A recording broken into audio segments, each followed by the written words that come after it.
As-tu déjà entendu dans ton entourage, à l'église, auprès de tes copines, ou peut-être des influenceurs que tu écoutes, ou peu importe, que sais-je, que l'amour de Dieu, ou les promesses de Dieu, ou l'accès au paradis n'est pas conditionné, même si tu vis dans le péché, que tu peux faire ce que tu veux, tu ne seras pas puni.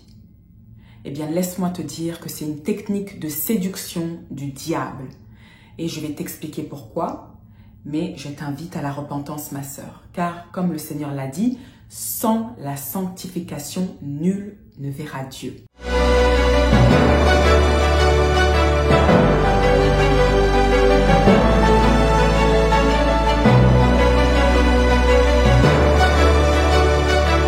Bienvenue à toutes et à tous, ici Olivia, servante de Dieu, du ministère Chrétienne Glorieuse et Prospère. J'espère que vous allez bien, shalom, j'espère que vous passez un bon début de semaine. Alors, aujourd'hui, nous allons traiter du sujet suivant. Toute personne qui te dit que Dieu t'aime malgré ta vie de mensonge, malgré une vie de péché. Tous ceux qui vous disent que l'amour de Dieu n'est pas conditionnel, que les promesses de Dieu ne sont pas conditionnelles, est un menteur et provient du diable.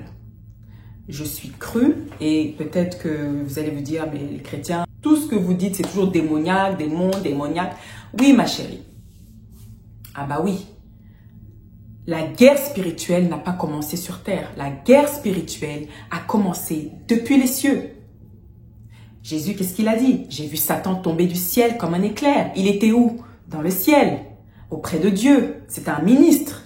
Donc la guerre spirituelle a commencé depuis le royaume de Dieu. Donc si on ne prend point part aux œuvres infructueuses des ténèbres et que ça dérange des personnes, c'est parce qu'elles sont dans le mensonge. Et nous ne sommes pas du mensonge. Nous avons reçu Christ, nous avons reçu la vérité, nous avons reçu son témoignage, nous avons été sauvés par son sang et par son témoignage. Donc oui, ça va toujours frustrer des gens qui aiment vivre dans le monde. Et quand toi tu es dans la lumière, et tel que le dit Ésaïe 60, des nations seront éclairées par ta lumière. Eh bien, ils seront dérangés, ils vont toujours être frustrés par nos enseignements. Mais ce ne sont pas les nôtres, ce sont les commandements de Dieu. Alors, ça peut être très dangereux, très nocif pour votre sanctification et votre relation personnelle avec Jésus-Christ lorsque vous écoutez des personnes qui ont une grande audience, des grandes églises, des master church ou whatever, vous dire que, si tu pêches, c'est pas grave, hein, c'est pas grave, Dieu t'aime comme tu es. Oui, Dieu aime le pécheur, mais Dieu déteste le péché. Il est le mensonge. D'accord? Donc, faire très attention à ça. Et pour cela, vous devez lire la parole de Dieu. Mais le problème, ce que je rencontre, le problème que je vois dans la communauté, les gens n'aiment pas lire. Les gens aiment utiliser leur intelligence pour satisfaire leur chair. Je vais vous bombarder de versets bibliques aujourd'hui, mais là, vous allez en manger. Vraiment, vous allez vraiment en manger parce que je veux que vous puissiez sortir de cette illusion-là. Sortir de cette illusion que je peux faire ce que je veux, mais il n'y aura pas de conséquences.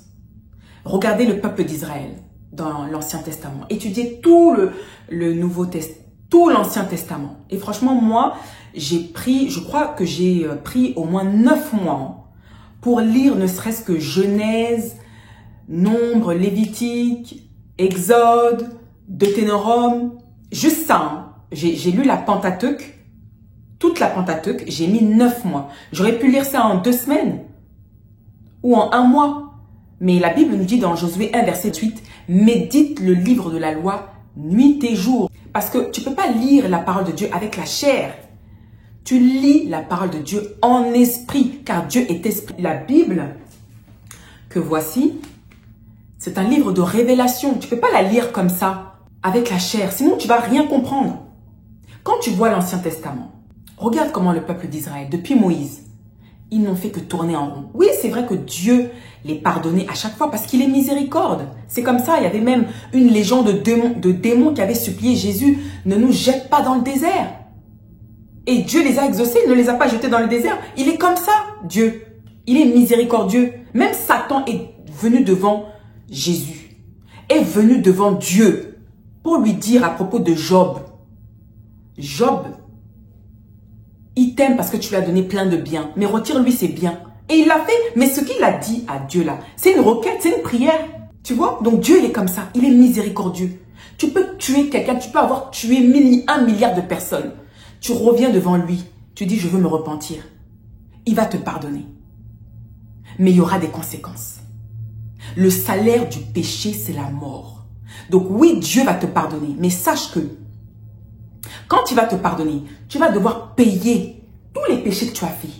Payer dans le sens où c'est comme si, voilà, je vais utiliser une parabole. Tu as commis un crime grave. Tu es allé en prison. Tu t'es rendu compte de la grandeur de ton erreur. Tu as médité dans ta petite salle de prison. Et tu t'es dit, en sortant de là, je vais avoir une vie de repentance, avoir une vie où je vais vivre la vérité et ne plus jamais recommencer, je me repens. Est-ce que c'est ce qui va faire que Dieu va, je sais pas, produire un miracle, toucher le juge et du jour au lendemain, le prisonnier va sortir? Non, il va continuer de payer sa peine.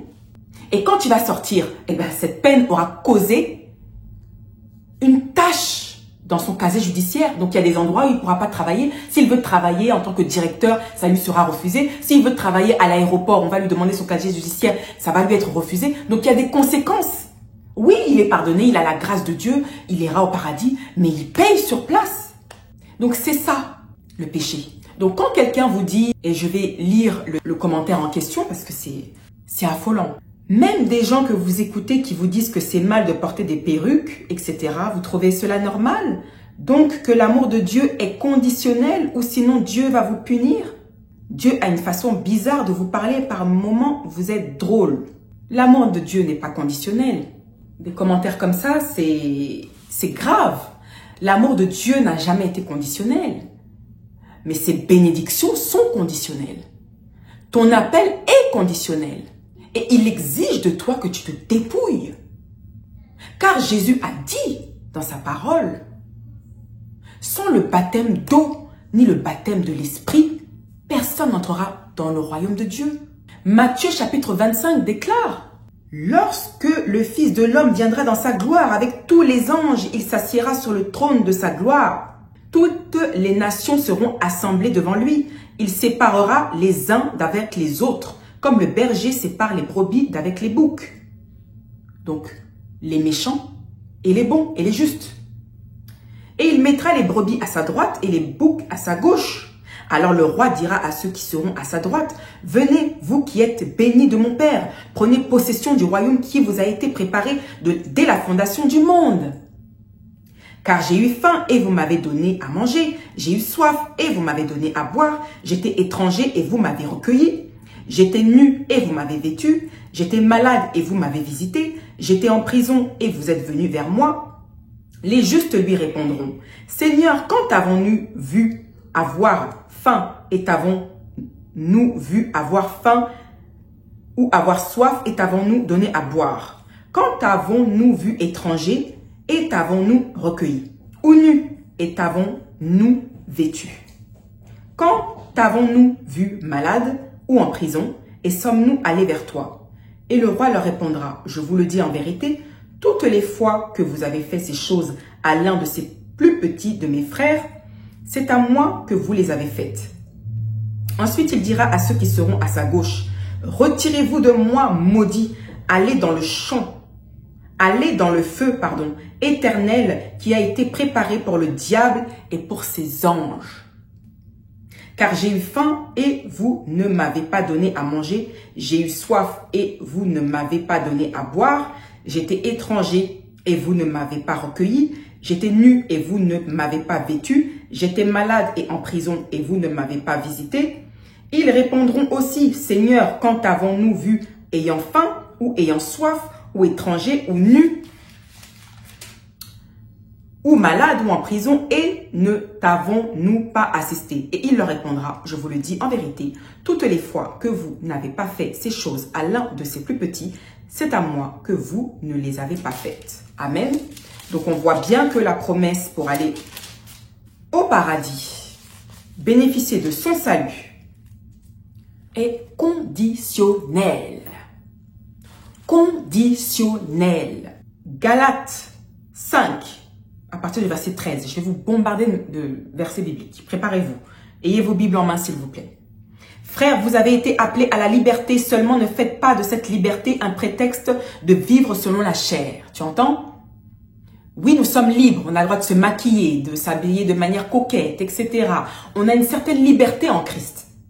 Parce que nous avons été rachetés de la malédiction de la loi. Mais Paul dit bien, ne faites pas de cette liberté une occasion pour pécher.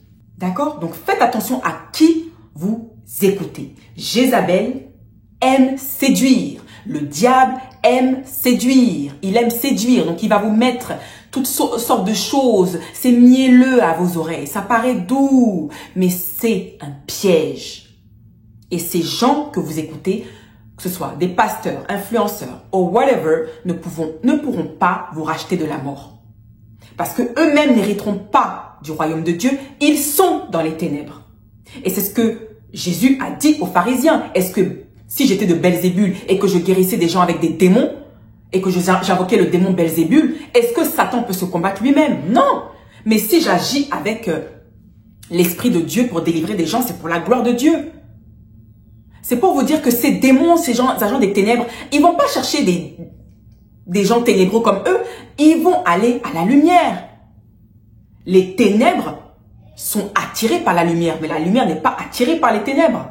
Donc c'est vous qu'ils iront chercher, les élus de Dieu. Il y a même un verset de la Bible, Jude 1, verset 3 à 4. Bien-aimés, comme je désirais vivement vous écrire au sujet de notre salut commun, je me suis senti obligé de le faire afin de vous exhorter à combattre pour la foi qui a été transmise aux saints. Une fois pour toutes, c'est vous les saints. Car il s'est glissé parmi vous certains hommes dont la condamnation est écrite depuis longtemps. Des impies qui changent la grâce de notre Dieu en dissolution et qui renient notre seul Maître et Seigneur Jésus-Christ. Tous ces gens qui vous enseignent le New Age, la spiritualité africaine, pour vous détourner et vous faire croire qu'il n'y a pas de Jésus-Christ. Jésus-Christ n'existe pas. Il n'y a que Dieu le Créateur. Voici, ce sont ces gens-là. Ok? 2 Corinthiens 11, versets 3 à 4 déclare: toutefois, de même que le serpent séduisit Ève par sa ruse, je crains que vos pensées ne se corrompent et ne se détournent de la simplicité à l'égard de Christ. Car si quelqu'un vient vous prêcher un autre Jésus que celui que nous avons prêché, ou si vous recevez un autre esprit que celui que vous avez reçu, ou un autre évangile que celui que vous avez embrassé, vous le supportez fort bien. Galates 1, verset 6 à 7.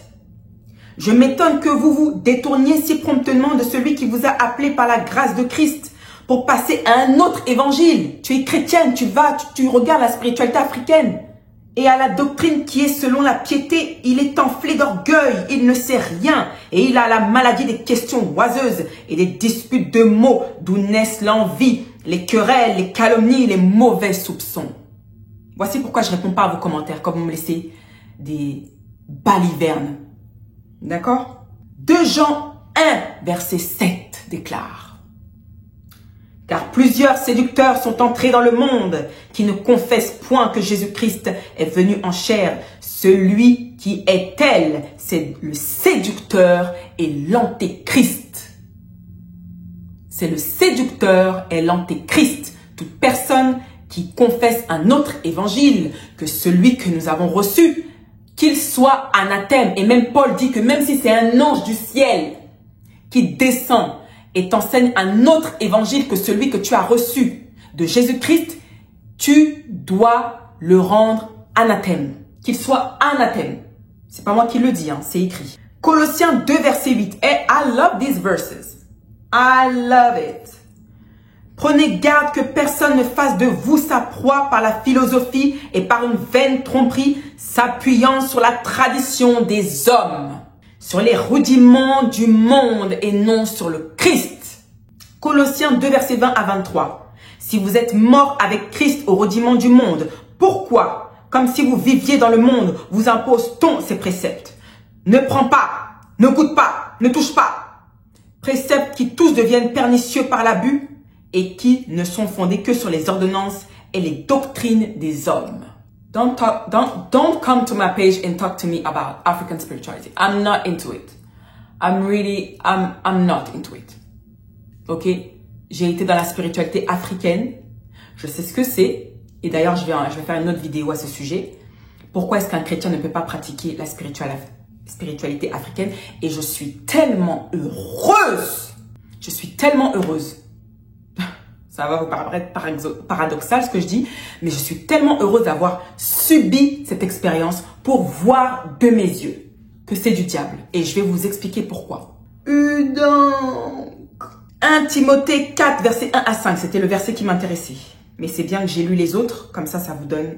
Là, vous ne pourrez pas dire que vous ne savez pas. D'accord? Mais l'Esprit dit expressément que, donc c'est l'Esprit de Dieu qui parle, que dans les derniers temps, quelques-uns abandonneront la foi pour s'attacher à des esprits séducteurs et à des doctrines de démons. C'est la fin du monde. Et Chrétienne glorieuse et prospère est extrêmement combattue. Je vous le dis, hein, Satan s'acharne sur ce ministère. Parce qu'il sait qu'il y a beaucoup de personnes qui vont être délivrées. L'autre jour, il y a quelque temps, je parlais avec un Camerounais, je lui ai évangélisé la parole de Dieu. Il était dans l'ésotérisme, spiritualité africaine, comme on vous prêche là. Et je lui ai parlé de Jésus-Christ. En moins d'une heure, il a confessé que Jésus était Seigneur. En moins d'une heure. C'est pas moi qui l'ai convaincu, c'est le Saint-Esprit. Dieu reconnaît ses brebis. Et ses brebis le reconnaissent. Il dit, mes brebis entendent ma voix. D'accord? Mes brebis entendent ma voix. C'est pas pour rien que Dieu même, lui-même, c'est lui qui a créé l'enfer. D'accord? Donc, mentir aux gens que les bénédictions ne sont pas conditionnelles, c'est faux. On n'a jamais dit que l'amour de Dieu était conditionnel. Les bénédictions de Dieu, si tu veux atteindre une certaine gloire, eh ben, il y a un prix à payer. Ces gens ne veulent pas payer de prix. C'est pour ça que Dieu parle des élus. Et je vais faire une autre vidéo, si Dieu me le permet. Nous allons parler des différentes dimensions de l'élu. On ne parle pas d'une certaine gloire de l'homme, d'accord? C'est pas une élite, hein, les élus de Dieu, d'accord? C'est pas une élite, ok? Parce que quand tu vois ce que c'est vraiment être un élu de Dieu, crois-moi, tu vas dire non. Si Dieu m'avait montré avant de m'appeler tout ce que j'allais traverser, j'allais refuser. Dormir dans la voiture, me faire humilier par tous les membres de ma famille, sorcellerie à tout va, vol d'étoiles, etc. Vie qui tourne en rond, t'as de l'argent, ça part. Des serpents qui sont assis sur ta vie, on t'a vendu, on t'a lien générationnel depuis 400 ans. Ma chérie, j'aurais dit non. J'aurais dit, please, me, I don't want this life, I beg. J'aurais dit non. Faut passer par tout ça là pour ta gloire? Non, non, non, c'est bon. J'en veux pas. C'est pour ça que Dieu ne nous révèle pas. Il nous laisse expérimenter. C'est pour ça qu'il dit qu'il y a beaucoup d'appelés, mais peu d'élus. Peu seront prêts à payer le sacrifice. Il dit celui qui m'aime, c'est celui qui renonce à lui-même. C'est celui qui porte sa croix. Bon nombre ne veulent pas porter la croix. Ils veulent les plaisirs du monde, mais les bénédictions de Dieu. Ça ne marche pas comme ça, ma chérie. Donc, on aura beau vous séduire, mais la réalité est que quand tu regardes ta vie et que tu regardes tous les blocages que tu as, parce que tu ne t'arrêtes pas de convoiter les biens des autres. Tu dis que tu es chrétienne, mais tu as encore un pied chez Satan, chez les marabouts. Tu as encore un pied dans la spiritualité africaine, en train d'adorer des fétiches. Mais ces fétiches ne peuvent pas sauver ta vie. Ces fétiches ne peuvent pas t'emmener la gloire de Dieu. Ces fétiches ne peuvent pas te faire entrer dans ta bénédiction, dans ton appel. Oui, tu auras des... Tu sais, même Satan bénit, hein. Même Satan bénit. Satan aussi, il bénit. Donc, tu penses que tu as cette gloire avec ces fétiches-là. Mais c'est la mort. Avec Satan, il n'y a rien sans rien. Quand tu donnes quelque chose, c'est un échange. Que vaut-il à un homme d'avoir toute la gloire du monde, mais de perdre son âme? De perdre son âme. Toi-même, là où tu es là. Est-ce que tu as la paix du cœur? Tu n'as pas la paix. Tu es comme misérable. Tu es misérable. Tu n'as pas la paix de Dieu. Tu es aigri. Tu as la haine de ton prochain. Tu es jalouse, tu convoites les gens. Quand tu vois une femme plus belle que toi, tu l'envies. Quand tu vois que ta copine s'est mariée avant toi, tu l'envies. Quand tu vois d'autres belles femmes, tu les envies. Tu as plein d'insécurité. Mais tu veux les promesses de Dieu. Ça ne marche pas comme ça. Dépouille-toi d'abord. Dépouillez-vous d'abord. Et tu vas voir que parfois, quand tu es en Christ, tu n'as même pas besoin de prier. Même 1 heure. Tu vas voir que même 10 minutes de prière. Une fois, je fais 10 minutes de prière. C'est ce jour-là que Satan est venu m'attaquer. Ce jour-là, je devais mourir. 10 minutes de prière, peut-être 13 minutes comme ça. Et je suis partie dormir. Parce que c'est l'onction qui fait ça. L'onction de Dieu, l'Esprit de Dieu qui produit l'autorité. Il dit, je vous ai donné le pouvoir. Ce pouvoir-là, c'est son esprit sous forme d'autorité. Et pour avoir ce pouvoir sous forme d'autorité, il faut crucifier sa chair. À force de crucifier ta chair, tu verras que les maris de nuit vont partir. Mais il faudra beaucoup de résilience, beaucoup de jeûnes, de prières, de jeûnes prières, parce que Jésus a dit, il y a certains esprits qui ne partent que par la prière et le jeûne. Qu'on arrête de vous mentir. Qu'on arrête de vous mentir. Ces gens s'en moquent de votre âme. Tout ce qu'ils veulent, c'est les vues, c'est l'argent, mais ils s'en foutent de vous. Moi, je sais de quoi je parle.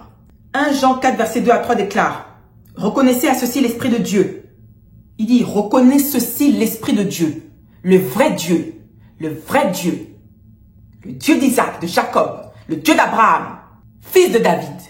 Tout esprit qui confesse Jésus-Christ venu en chair est de Dieu. Et tout esprit qui ne confesse pas Jésus n'est pas de Dieu. C'est celui de l'Antéchrist dont vous avez appris la venue et qui maintenant est déjà dans le monde. Period. Ok?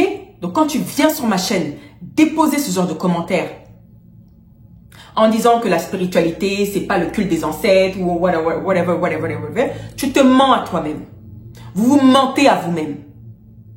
Et je ne comprends pas comment vous, les chrétiens, vous pouvez être séduits par ça. Parce que en réalité, vous n'aimez pas Dieu, et je l'assume, c'est bien fait pour vous. C'est bien fait pour vous. Quand ces pasteurs vous escroquent, c'est bien fait pour vous. Parce que tout ce qui vous intéresse, c'est votre chair. Vous pensez que vous allez acheter Dieu. J'ai dit, c'est bien fait pour vous. Quand on vous escroque de l'argent, vous prenez l'argent de vos enfants, vous donnez au pasteur. C'est bien fait pour vous. Et si c'est à cause de cette phrase-là que je dis, que je ne suis pas une vraie chrétienne, qu'il en soit ainsi. Parce que je sais qui je suis. J'ai dit, c'est bien fait pour vous quand ces pasteurs vous escroquent. Parce que vous n'aimez pas Dieu. C'est bien fait pour vous. C'est bien fait pour vous. Et après, vous allez pleurer. Mais quand on vous dit, changez de vie, voici ce qu'il faut faire. Non, moi, je ne veux pas le faire, c'est trop dur. Eh bien, reste dans ta misère. Tu te plains pourquoi? Pourquoi tu te plains? C'est bien fait pour toi. Le salaire du péché, c'est la mort. Comme ça a été bien fait pour moi, quand je suis partie adorer ces orishas-là, ces dieux, soi-disant africains, ces fétiches-là, qui m'ont ramené la misère, j'ai même aggravé mon cas, c'était aussi bien fait pour moi, que Dieu m'a fait payer ce que j'ai fait. Comme ça, je ne vais plus jamais recommencer de ma life. Donc si je dis c'est bien fait pour toi, c'est pas que je ne t'aime pas, mais vous ne voulez pas écouter Dieu. On ne veut pas écouter Dieu, on est têtu. Chrétien, mais chrétien mondain. Chrétien, mais jalousie dans le cœur. Chrétien, mais tu envies ton prochain. Chrétien, mais tu as un pied dans la sorcellerie. Tu es à l'église, mais tu as un pied dans la sorcellerie. Tu écoutes des doctrines sur Internet qui n'ont rien à voir avec Jésus-Christ. On t'a déjà dit que les oreilles, c'est la porte de l'âme. J'ai fait une vidéo dessus. En 2024, sur le jeûne de Daniel. Ok? Changez de vie. Jésus aura toujours compassion de nous. Changeons de vie. Jésus a payé le prix pour nous. Pourquoi nous, on ne peut pas faire de même? Nous sommes l'armée de Dieu, mais on est endormis. Vous êtes endormis. Pour prendre la parole de Dieu, c'est un problème. Mais pour passer votre temps à écouter des commérages sur Internet, des gens qui ont une haine des saints de Jésus-Christ, ça, c'est pas un problème. Pour vous mêler de ce qui ne vous regarde pas, vous souciez que tel pasteur s'est remarié après que sa femme soit décédée. Voilà. Vos vies sont pas rangées. Regarde ta vie d'abord, ma soeur. Regarde tes enfants. C'est bientôt la rentrée. Regarde ta propre vie. Tu en es où? Laisse les gens du monde faire leur vie. Toi, tu en es où? C'est l'occasion. Il reste combien de temps avant la fin de cette année-là? Prends une résolution. Change de vie. Chrétien, je vais faire une vidéo dessus. Mais tu prends le sexe des hommes et tu mets dans ta bouche. Oui, c'est la fellation, c'est la sodomie. Oui, mais ce sont les plaisirs. Ben, c'est mon mari, hein. Oui, mais la Bible te dit que même quand tu es marié, que vos lits soient exempts de toute souillure. Fuyez l'impudicité, l'immoralité sexuelle. C'est ça, la fellation, le Kama Sutra, le cunnilingus, sodomie. Je vais faire une vidéo dessus. Ah oui. C'est ça que Jésus dit, les élus de Dieu. Parce que, imagine, tu es marié avec ton mari, tu pratiques la fellation, lui il pratique le cunnilingus. Et comme toi tu es né de nouveau, tu as vu ma vidéo et tu as dit, j'ai entendu la sœur Olivia, je ne peux plus faire ça. Tu vas voir ton mari. Si tu fais pas ça, moi je te quitte. Si tu fais pas ça, moi je vais prendre une deuxième femme. Ah, c'est là que Jésus dit, les élus de Dieu. Parce que peu son Père a payé le prix. Il y en a qui préféreront garder leur mariage pour dire que ah, Dieu va m'accepter comme je suis. Eh ben non ma chérie, ça se passe pas comme ça. Je suis désolée de te le dire, ça ne se passe pas comme ça. Ok? Je sais que c'est pas doux à entendre, mais la sanctification, il y a un prix à payer. Et beaucoup de personnes ne veulent pas payer ce prix, alors elles vont s'enticher de fausses doctrines, ça va sembler comme du miel. Mais c'est le mensonge. À la fin, vous verrez. Quand vous allez voir vos vies, tu vas voir que tu essaies d'être béni, tu cherches, tu ne trouves pas la bénédiction de Dieu. Tu tournes en rond dans ta vie. Sache que ce n'est pas le diable, c'est toi-même, tu es ton propre sorcier. Et il faut assumer. Ok? Il faut assumer. Comme moi, j'ai assumé les erreurs du passé. Je suis partie m'enticher de sorcellerie ou je ne sais quoi, en pensant que je honorais ma culture africaine, etc., etc. J'étais en train de me condamner. C'est vraiment la miséricorde de Dieu qui fait que je suis devant vous en train de vous parler. Je devais être même 6 pieds sous terre. Il y a un prix à payer. Il y a beaucoup d'appelés, mais peu d'élus. Peu choisissent de prendre ce prix, s'écarter du monde pour suivre Jésus-Christ. Peu. 2 Corinthiens 7, verset 1. Puisque nous avons de telles promesses, bien-aimés, purifions-nous de tout ce qui souille notre corps et notre esprit et poursuivons jusqu'au bout la sainteté. Au contraire, puisque celui qui vous a appelé est saint, vous aussi soyez saints dans toute votre conduite. En effet, il est écrit, vous serez saints car moi, je suis saint. 1 Pierre 1, verset 15 à 16. Recherchez la paix avec tous et la progression dans la sainteté. Sans elle, personne ne verra le Seigneur. Sans la sanctification, Hébreux 12, verset 14 te dit que personne ne verra Dieu. Personne ne verra Dieu. Personne ne verra Dieu. Nobody.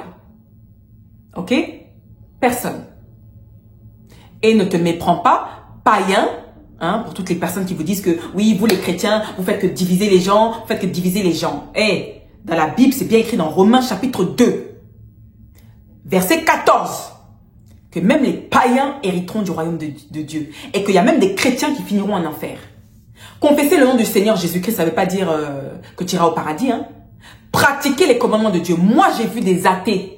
Ils te disent ouvertement, je ne crois pas en Jésus-Christ. Mais quand tu vois leur vie, tu te dis, mais tu es un chrétien. Quand tu vois sa vie, comment la personne, elle est remplie d'amour. Elle aime son prochain. Elle sert. J'ai vu même des millionnaires, des Québécois millionnaires. Mais quand tu les vois, hyper simples, hyper doux. Ce sont jamais des gens qui vont, voilà, te parler de leur richesse. Moi j'ai ça, comme on le voit dans la communauté africaine. Non. Même quand tu vas où, tu regardes où ils habitent, la personne a des millions.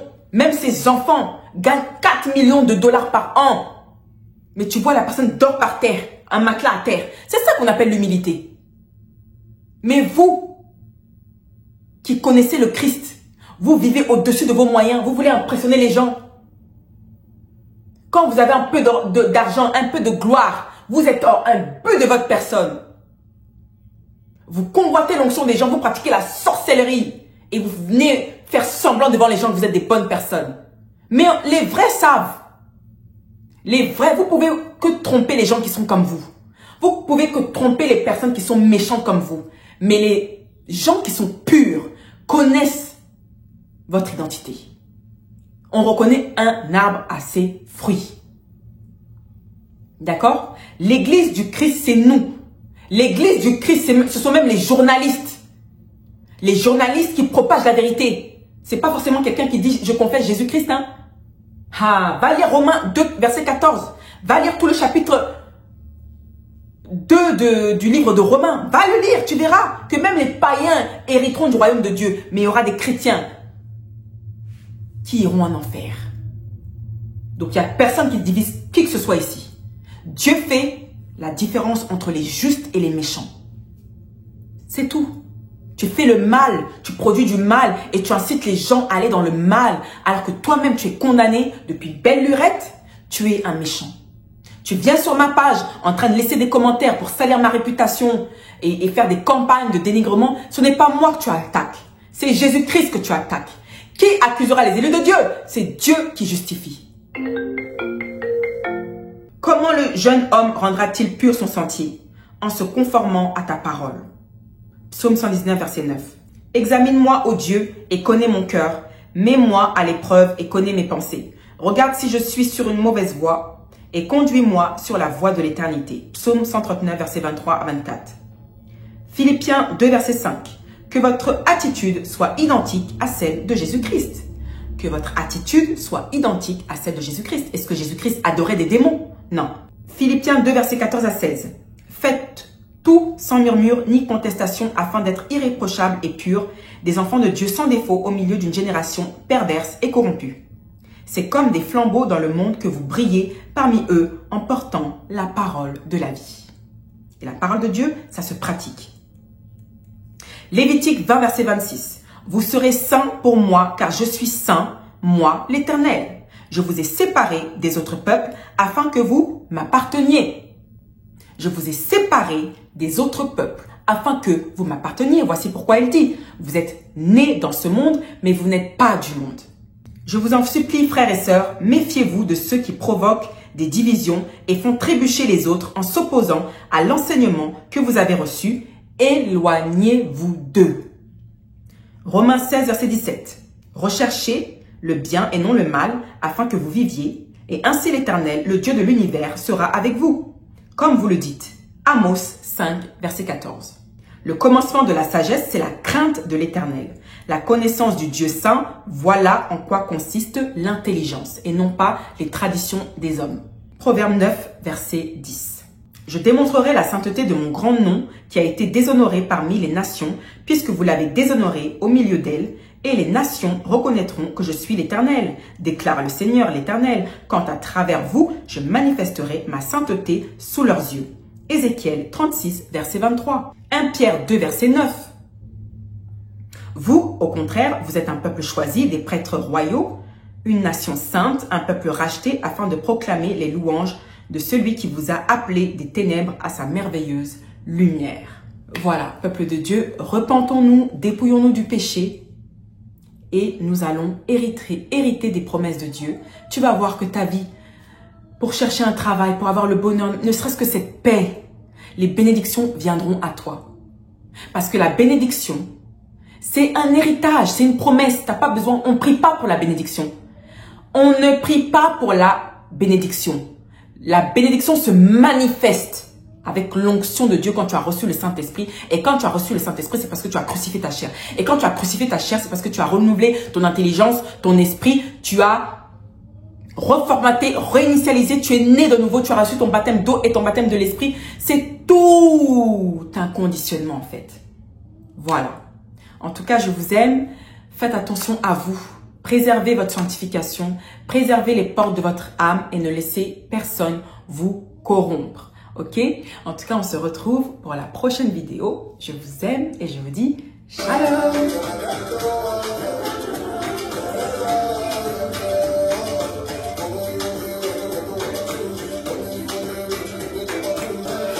I go there for you as you there for me.